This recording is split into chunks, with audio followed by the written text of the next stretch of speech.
In today's video, I'm going to teach you how to edit Getresponse.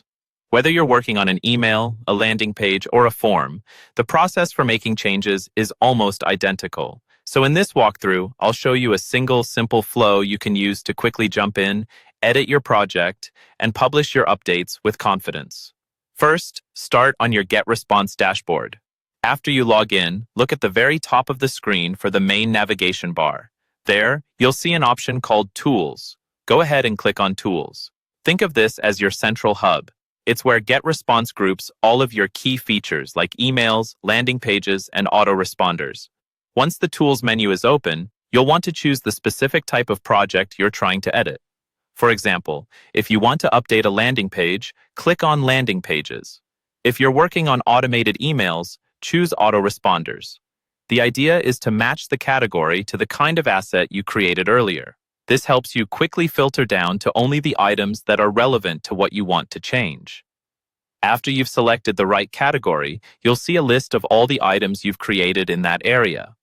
Take a moment to find the exact email, landing page, or form you want to modify. When you've located it, move your mouse over the name of that item. As you hover over it, more options will appear on the right-hand side.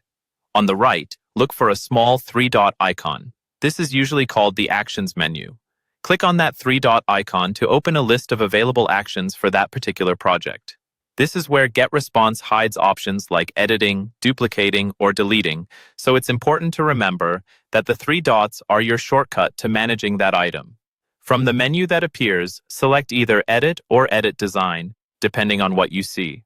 Both options take you into the Builder area, where you can actually change content, layout, or settings. Once the builder opens, you can update your text, images, buttons, colors, or any other elements that need tweaking. Take your time to review everything, especially links and call to action buttons, to make sure they're still accurate.